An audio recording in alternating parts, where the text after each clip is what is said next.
The Velthari Dominion had ruled the stars for 3,000 years.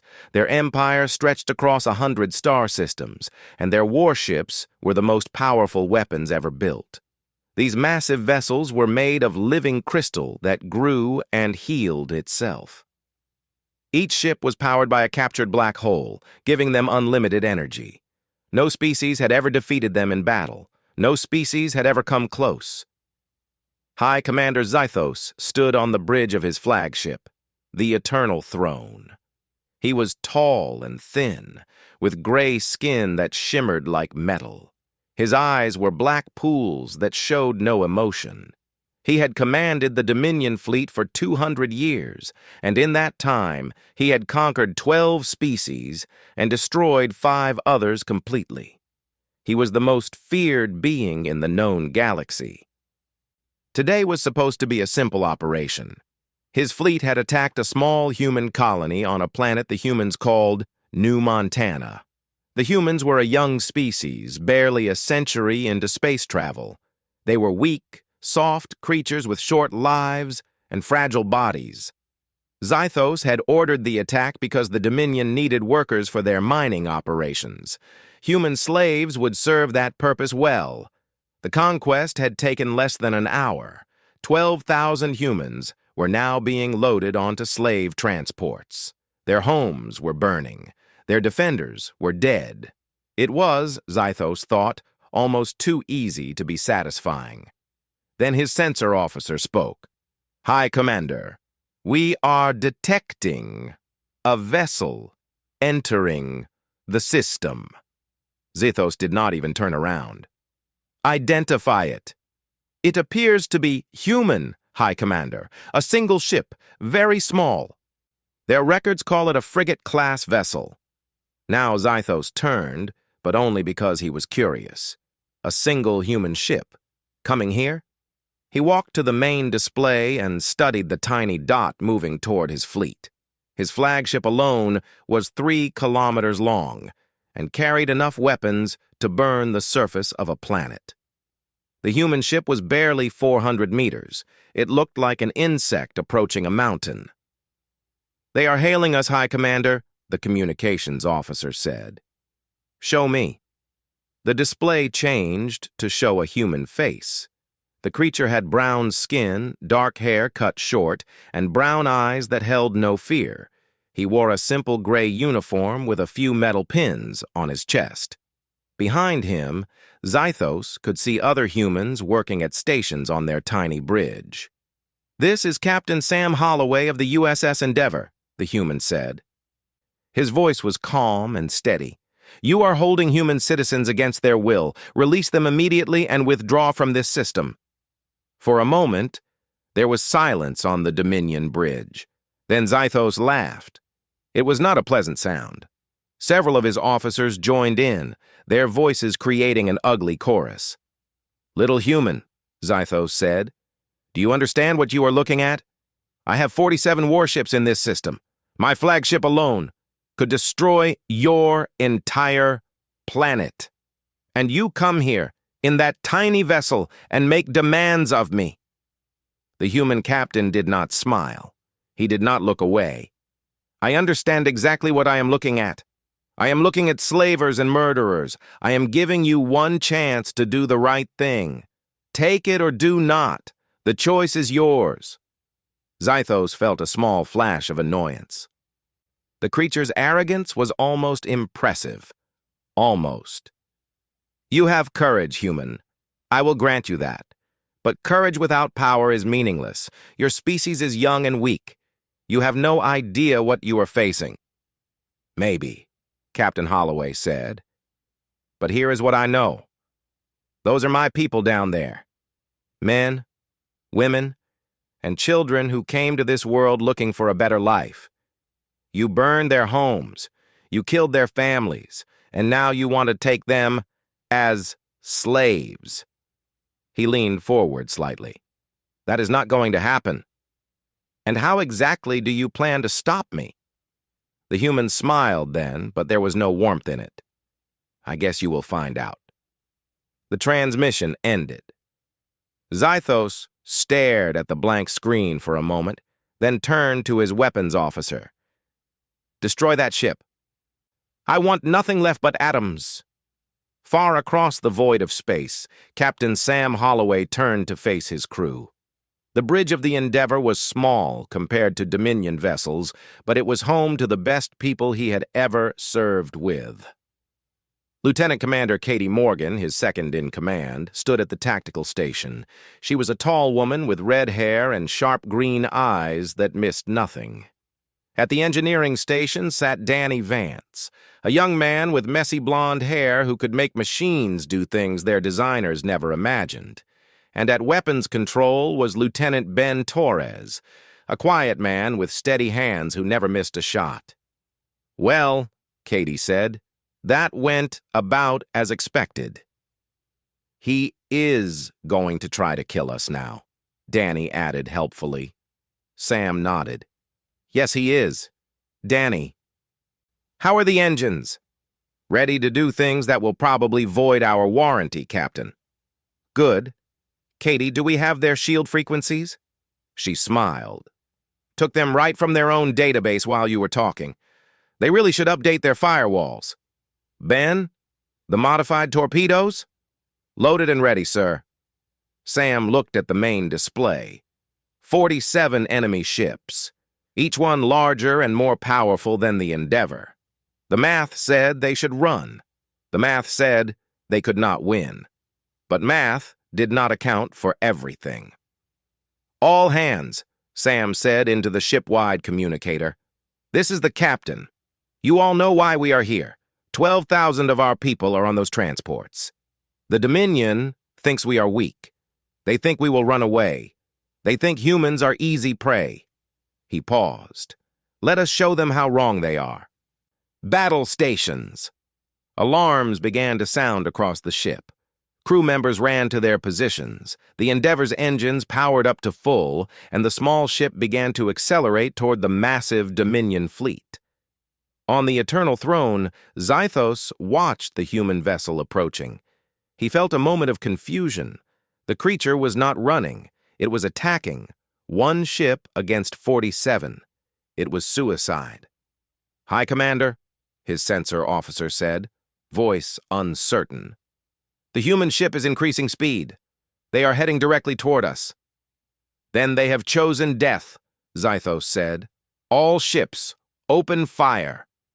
The stars lit up with weapons fire as the Dominion fleet unleashed its power. And in the middle of that storm of destruction, a single human ship flew forward into the impossible. The space around the Endeavor exploded with light. Dominion weapons fired from every direction, each blast carrying enough power to melt through steel like butter. Any normal ship would have been destroyed in the first second. But the Endeavor was not a normal ship, and its crew was not normal either. Danny Vance pushed the engines harder than they were ever designed to go. Warning lights flashed across his console, but he ignored them. He had spent 3 years modifying this ship, learning every wire and every circuit. He knew exactly how far he could push it before something broke, and he was willing to go just a little bit further. The Endeavor twisted and rolled through the incoming fire. It moved like nothing the Dominion had ever seen. Their weapons were designed to hit large, slow targets. The human ship was neither. It danced between the energy beams, always moving, never staying still long enough to be hit. On the bridge, Katie Morgan watched her screens with intense focus. "Enemy destroyers forming attack pattern on our left," she called out. "2 cruisers coming up from below." "I see them," Sam said. He kept his voice calm even as his heart pounded in his chest. "Danny, give me everything you have. Ben, target the lead destroyer's shield generator." "Captain, at this range I will need to get closer for the modified torpedo to work," Ben said. "Then we get closer. Danny?" "Holding on, Captain. She is not happy with me, but she is holding." The Endeavor shot forward, diving straight toward the enemy formation. The Dominion ships tried to adjust, but they were too slow. They had never needed to be fast. No one had ever been crazy enough to fly toward them. Ben Torres watched his targeting display. The modified torpedo he had loaded was special. Human engineers had spent years studying captured Dominion technology, looking for weaknesses. They had found one. Dominion shields were powerful, but they had a flaw. A specific frequency of energy delivered at exactly the right point could cause the entire shield system to collapse. "Range in 10 seconds, Ben said. 5, 3, 2, 1, firing. The torpedo launched from the Endeavour and flew toward the lead destroyer. It was a small weapon, almost invisible against the massive Dominion ship. The destroyer's point defense systems tried to shoot it down, but the torpedo was too fast, too small. It hit the shield generator and exploded. The blast itself was not impressive, but what happened next was. The destroyer's shields flickered once, twice, and then collapsed completely. Energy cascaded through the ship's systems. Secondary explosions ripped through its hull. Within seconds, the mighty vessel was drifting dead in space. On the Eternal Throne, High Commander Zythos stared at his display in disbelief. One of his destroyers, a ship that had conquered entire worlds, was now a lifeless wreck, killed by a single shot from the tiny human vessel. "How?" he demanded. "How is this possible?" His officers had no answer. They had never seen anything like this. The Dominion had ruled for 3,000 years because their technology was superior. Their ships were invincible. Except now, apparently, they were not. "All ships, focus, fire on that vessel," Zythos commanded. "I want it destroyed, now." The entire Dominion fleet turned its attention to the Endeavour. Hundreds of weapons locked onto the small human ship. This time there would be no escape. But Captain Sam Holloway had anticipated this. "Danny, take us into their formation. Get us in close to the cruisers." "Sir?" Danny looked surprised. "That will put us right in the middle of them." "Exactly. They will not fire if they might hit their own ships. Do it." Danny did not argue. He trusted his captain. The Endeavour dove into the heart of the enemy fleet, weaving between the massive Dominion vessels. The enemy ships tried to get clear shots, but every time they fired, they risked hitting their own allies. "This is insane," Katie said, but she was smiling. "I love it." Ben fired again and again, targeting vulnerable points on the enemy ships. He hit another destroyer's engine section, crippling its propulsion. He damaged a cruiser's weapon systems, forcing it to fall back. Each shot was precise, calculated deadly. The Dominion officers were panicking. They had trained for battles against fleets, not against a single ship that moved like a ghost. Their formations fell apart as ships tried to avoid hitting each other. Two cruisers nearly collided when they both turned to avoid the Endeavour at the same time. On his bridge, Zythos felt something he had not felt in 200 years. He did not recognize it at first. It was a cold feeling in his chest, a tightness that made it hard to think clearly. It took him a moment to identify it. It was uncertainty. "What are these creatures?" he muttered. "How do they fight like this?" A young officer nearby heard him. She was an analyst named Kirathan, and she had been studying the humans for months. "Hi, Commander," she said carefully. "May I speak?" Zythos waved his hand impatiently. "Speak. The humans evolved on what we classify as a death world. Their planet has extreme temperatures, deadly predators, diseases, natural disasters. Most intelligent species would not survive on such a world. But humans did not just survive. They thrived. They conquered their planet and then reached for the stars. What is your point?" Kirathan chose her next words carefully. "Humans do not fight the way we do, High Commander. We calculate acceptable losses. We retreat when the odds are against us. It is logical. It is rational. She paused. Humans are not rational. They fight when they cannot win. They sacrifice themselves for each other. They do not give up, even when giving up is the only sensible choice. Zethos looked back at the display. The human ship was still fighting, still dodging, still somehow surviving against his entire fleet. 2 more of his destroyers had been damaged. His formation was in chaos. They are like the predators on their homeworld, Kirathon continued quietly. When they are threatened, they do not run. They attack. And they do not stop until the threat is gone, or they are dead. For the first time in his long career, High Commander Zythos wondered if he had made a terrible mistake. He had thought the humans would be easy prey. He had thought they would surrender or flee. Instead, one small ship was tearing through his fleet like a blade through paper. He straightened his shoulders and pushed the doubt away. He was High Commander of the Dominion. He had conquered empires. He would not be defeated by one human ship. Signal every ship in the sector, he commanded. I want every vessel we have to converge on this location. We will crush them with numbers. But even as he gave the order, he could not shake the cold feeling in his chest. The humans had surprised him once. He had a terrible feeling they would surprise him again. The battle had paused. Not stopped, but paused, like 2 fighters catching their breath before the next round. The Dominion fleet had pulled back to regroup, and the Endeavor had used the opportunity to drift behind a small moon, hidden from enemy sensors for a few precious minutes. The ship was badly damaged. Hull breaches on 3 decks had been sealed with emergency patches. The port engine was running at half power. Life support was struggling to keep up with the damage. In the medical bay, Dr. Amy Brennan worked without rest, treating burns and broken bones and wounds that would have been fatal without her skill. She was a small woman with gray hair and tired eyes, but her hands were steady and her mind was sharp.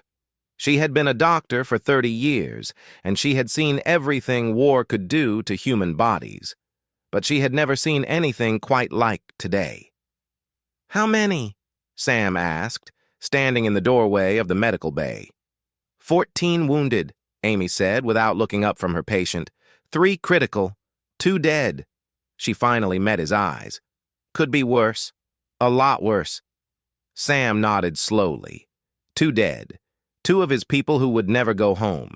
He made himself remember their names, their faces. Ensign Jake Murphy from engineering. Petty Officer 2nd Class, Diana Reyes from weapons control. Good people. Young people. Gone. Captain, Katie's voice came through the communicator on his belt. You should come to the bridge. Danny has something. Sam took one last look at the medical bay and then walked to the bridge. His legs were tired, his eyes burned from staring at displays, and his throat was dry. He could not remember the last time he had eaten or slept. It did not matter. None of that mattered. The bridge was a mess of exposed wires and flickering screens, but his crew was still at their stations. They looked as tired as he felt, but none of them showed any sign of giving up. That was the thing about his people, Sam thought. They did not know how to quit. Danny was standing at his console with a strange look on his face. Captain, I have been looking at the enemy flagship, the big one, the Eternal Throne. What about it? It has a weakness. Danny pulled up a display showing the massive Dominion vessel.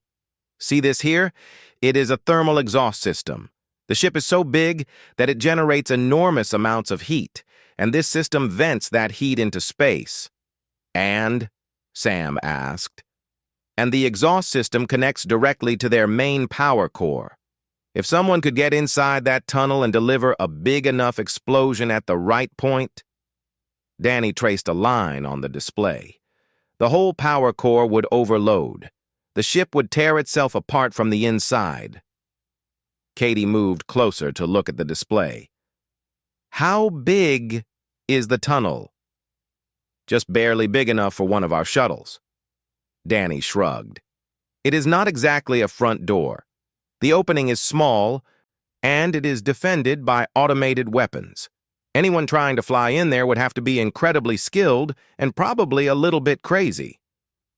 So it is impossible, Ben said from his station. I did not say impossible, Danny replied. I said difficult. There is a difference. Sam studied the display for a long moment. The Eternal Throne was the heart of the Dominion fleet. As long as it survived, High Commander Zythos would keep sending ships against them. But if it was destroyed... He remembered what happened when the first destroyer went down. The other ships had panicked. They had lost their confidence. If the flagship fell, the entire fleet might break. How long until the rest of the Dominion fleet arrives? Sam asked. Sensors show multiple ships incoming, Katie said. 20 minutes, maybe less. 20 minutes. In 20 minutes, they would be facing not 47 ships, but 100 or more. Even the Endeavor could not survive odds like that. Sam looked around at his crew. Katie, who had served with him for 10 years and never once let him down. Danny, who loved this ship like it was a living thing. Ben, who never missed a shot no matter how impossible. They had followed him into hell today. They had trusted him with their lives. I need to ask you something, Sam said quietly. And I need honest answers. He took a breath. We could run. Right now, while we have the chance. We could leave this system and head for human space. Warn the fleet. Come back with reinforcements. No one spoke. But if we do that, Sam continued, those 12,000 people on the transports are gone. The Dominion will take them as slaves. We will never see them again, he paused. Or we can stay. Try Danny's crazy plan. Probably die trying. But give those people a chance. You are asking us to vote? Katie said. I am asking you to choose. This is not an order. This is too big for orders. Katie was the first to speak. I joined the Navy to protect people, not to run away while they get taken as slaves. I am staying. Same, Ben said simply. I am staying. Danny laughed, but there was no humor in it. Captain, I have spent 3 years making this ship special. I am not leaving her now. Besides, someone has to keep the engines running. One by one, the other bridge crew members spoke up. Every single one chose to stay. Every single one was willing to die for people they had never met. Sam felt something warm in his chest, pride, maybe, or love. He had never commanded finer people. All right, he said, we stay, we fight, and we give those people a chance. He turned to Katie. Find me the best pilot on this ship, someone who can fly through hell and come out the other side. Katie smiled. I know exactly who you need. Lieutenant Chris Navarro, youngest pilot in the fleet. Fastest reflexes I have ever seen. Also, he is completely crazy. Perfect, Sam said. Get him to the briefing room. We have a suicide mission to plan. Outside, the stars burned cold and distant. The Dominion fleet was regrouping, preparing for the final assault. High Commander Zythos was gathering his forces, confident that numbers would win the day. He had no idea what was coming. Lieutenant Chris Navarro was 24 years old, and he had been flying since he was 16. He had broken records at the academy. He had won competitions against pilots twice his age. He had once flown a damaged shuttle through an asteroid field during a solar storm, just to prove it could be done. His instructors called him gifted. His friends called him crazy. He preferred to think of himself as creative. Now he sat in the briefing room aboard the Endeavor, looking at a display that showed the inside of a tunnel barely wider than his shuttle. At the end of that tunnel was a power core that could destroy the largest ship in the Dominion fleet. Between him and that core were automated defense weapons, extreme heat, and about 1,000 ways to die. "Questions?" Captain Holloway asked. Chris shrugged. "When do we start?" The captain almost smiled. "You understand what I am asking you to do? Fly into a tiny hole. Dodge some guns, blow something up, and fly back out. Sounds like Tuesday." Katie Morgan shook her head. "The kid has no fear." "Fear is just excitement with bad marketing," Chris said. He stood up and studied the display more closely. "I will need a good co-pilot, someone to handle weapons while I fly, and someone to watch our tail on the way in." "I will go," Specialist Lisa Dunn said from the corner of the room. She was a weapons technician, quiet and serious. She had been with the Navy for 15 years and had never missed a day of service. "If we are doing this crazy thing, someone needs to make sure the bombs actually explode." "Good." Chris looked at her. "Can you handle a fight?" "I grew up in Detroit. I can handle anything." Captain Holloway nodded. "You will have a 3-person team. Chris, Lisa, and Specialist Tony Grant for systems and backup." He looked at each of them in turn. "I am not going to lie to you. The chances of coming back from this are small. If any of you want to change your mind, now is the time." None of them moved. None of them spoke. "All right," Sam said. "Danny, how long to modify the shuttle?" "Already done, Captain. I started as soon as I found the weakness. Engine output is increased by 40%. I also added some extra armor around the cockpit. It will not stop much, but it might help." "Good.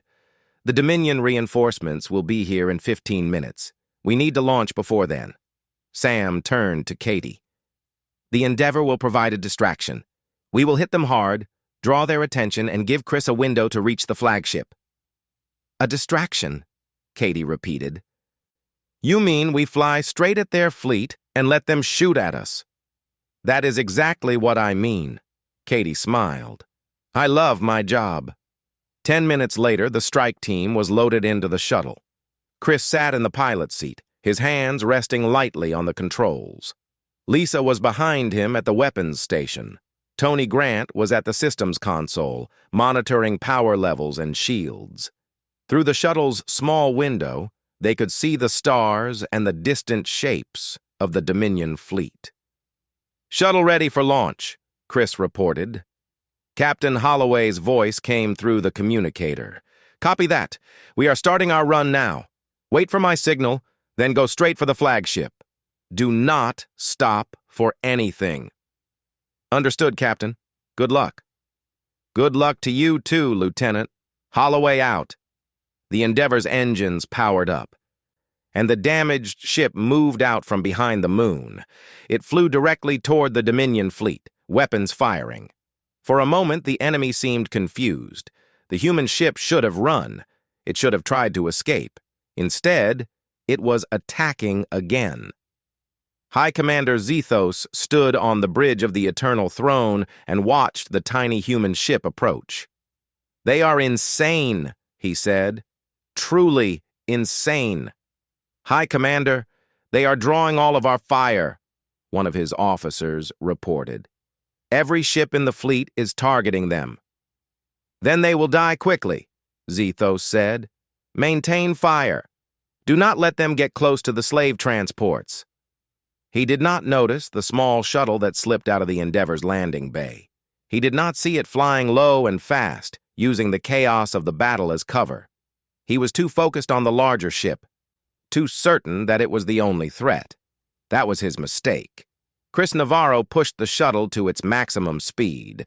The small craft shot toward the Eternal Throne like a bullet. Enemy ships passed on either side, but none of them noticed the shuttle. They were all focused on the Endeavor. "Coming up on the flagship," Lisa said. "I see the thermal exhaust port. It is small." "I have flown through smaller," Chris said. It was a lie, but it sounded confident. Automated defenses are online. They are going to start shooting as soon as we get close. Then we will not get close. We will get fast. Chris adjusted his course slightly. Hold on. The shuttle dove toward the opening in the flagship's hull. Immediately, the automated weapons opened fire. Red energy beams filled the space around them. Chris twisted and rolled, moving on pure instinct. One shot passed so close that it scorched the shuttle's paint.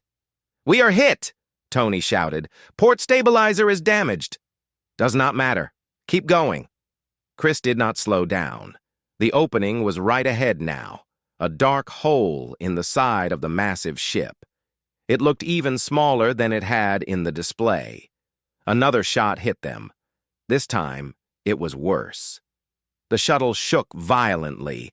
Lisa screamed as shrapnel tore through the cabin.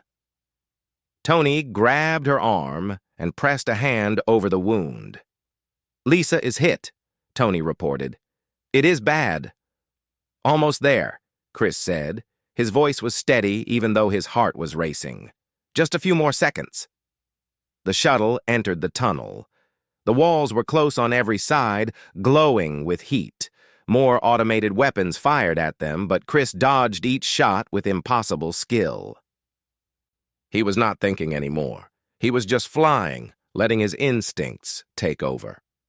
"Target ahead," Lisa said weakly. Her voice was fading. "I can still fire. Just get me close enough." "I will," Chris promised. "I will get you there." On the Eternal Throne, an alarm suddenly blared. High Commander Zethos turned from the main display, confusion on his face. "What is that?" "High Commander," a terrified officer reported. "There is something in the thermal exhaust system, a small craft. It is heading for the power core." Zethos felt his blood go cold.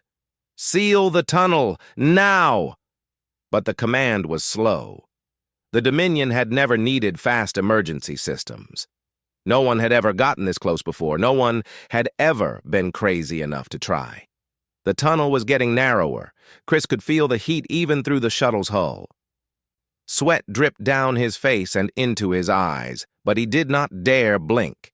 One wrong move, one moment of lost concentration, and they would crash into the walls. Behind him, Tony was doing everything he could for Lisa. The wound was deep, and she had lost a lot of blood. But she was still conscious, still watching her weapons console, still waiting for the moment to fire. "How far?" Chris asked. 200 meters to the core," Tony said. 150, 100. More automated weapons fired. Chris dodged left, then right. A beam passed so close to the cockpit that he could feel the heat on his face. The shuttle scraped against the tunnel wall, sending sparks flying. Warning lights flashed everywhere. 50 meters, Tony counted down. 30, 20.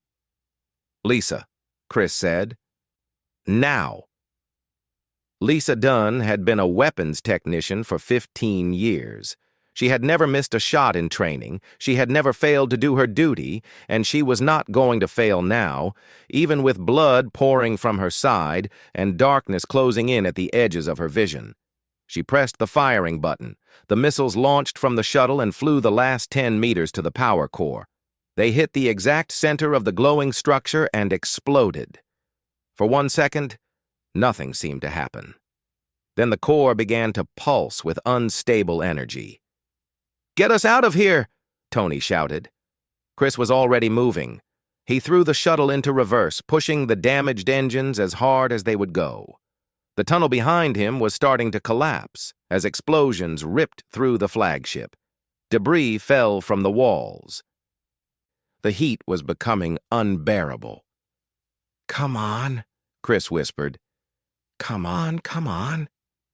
The shuttle shot out of the tunnel just as the entire thermal exhaust system collapsed behind them. Chris pulled up hard, sending the small craft spinning away from the doomed flagship. On the bridge of the Eternal Throne, High Commander Zythos watched his displays go dark one by one. Alarms screamed from every direction. His officers were running, panicking, trying to reach escape pods that would never launch in time. Zythos did not run. He was High Commander of the Dominion. He had ruled for 200 years. He had conquered empires. He would face his death standing. But before the end came, he reached for his communicator. He needed to send one final message. The Dominion had to know. They had to understand what was coming for them. "This is High Commander Zythos," he said, his voice calm even as his ship died around him. "To all Dominion forces, beware the humans. They are not what we thought. They are not weak. They are not prey. They are something else entirely. Beware the humans."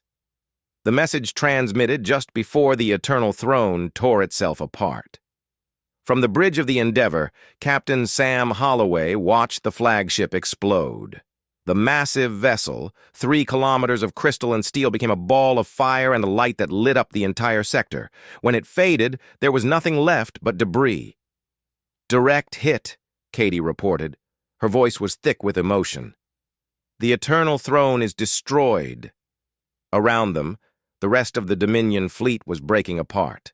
Without their flagship, without their high commander, the enemy ships had lost their will to fight. Some were retreating at full speed. Others were drifting, their crews too shocked to respond. The perfect formation that had seemed invincible just hours ago was now scattered and broken. "The slave transports," Sam said. "Are they still defended?" Ben checked his display. "Negative, Captain. The escort ships are gone. The transports are just sitting there." "Then let us go get our people." The next 2 hours were a blur of activity. The Endeavor limped toward the slave transports and began rescue operations. 12,000 human colonists were freed from the cramped holds where they had been locked. They came out blinking in the lights, confused and scared and hopeful. Many of them were crying. Many of them were hugging strangers. Dr. Amy Brennan worked without rest, treating the wounded and the sick. Danny Vance kept the ship running with wire and hope and sheer stubbornness. Katie Morgan coordinated the rescue, making sure every single person was accounted for. The shuttle carrying Chris Navarro landed in the Endeavor's bay with smoke pouring from its engines. The craft was barely holding together. But when the hatch opened, Chris walked out under his own power, helping Tony carry Lisa on a stretcher. "She needs a doctor," Chris said. "Now." Amy Brennan was there in seconds. She took one look at Lisa's wound and started barking orders. "Get her to medical. I need blood transfusions and surgery prep." As they carried Lisa away, Chris stood alone in the landing bay. His hands were shaking now that the adrenaline was fading. He had done it.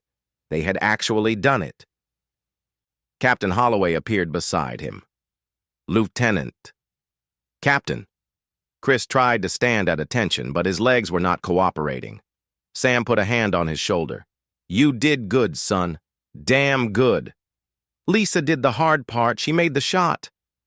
"You both did. I am putting you both in for commendations, assuming we get back to a place where commendations mean anything." The journey home took 3 weeks. The Endeavor's faster-than-light drive was damaged, and Danny could only get it working at half speed. But they made it. They carried 12,000 rescued colonists back to human space. They brought proof that the Dominion could be beaten. When they arrived at Earth, the news had already spread. High Commander Zythos's final message had been intercepted and broadcast across the galaxy. Every species under Dominion rule heard those words, "Beware the humans." Rebellions began within days. Species that had been conquered for centuries suddenly found their courage. If the humans could destroy the Dominion flagship with a single ship, maybe the Dominion was not as invincible as they seemed. Maybe it was time to fight back. Captain Sam Holloway gave his report to Earth Command. He told them about the battle, about the sacrifices, about the people who had given everything so that others could be free. He told them that the Dominion would return, angrier and more dangerous than before, and he told them that humanity needed to be ready. They thought they were untouchable, Sam said at the end of his report. They thought no one could challenge them. They were wrong. In a hospital on Earth, Lisa Dunn opened her eyes for the first time since the surgery. Chris Navarro was sitting beside her bed looking tired but happy. "Did we win?" she asked. Chris smiled. "We won. The flagship is gone. The colonists are safe. And the whole galaxy is talking about what humans can do." Lisa closed her eyes again, but she was smiling too. "Good. That is good." Outside the hospital window, the sun was rising over a world that had been changed forever. Humanity had sent a message to the stars. They were not weak. They were not prey. They were something else entirely. And they were just getting started.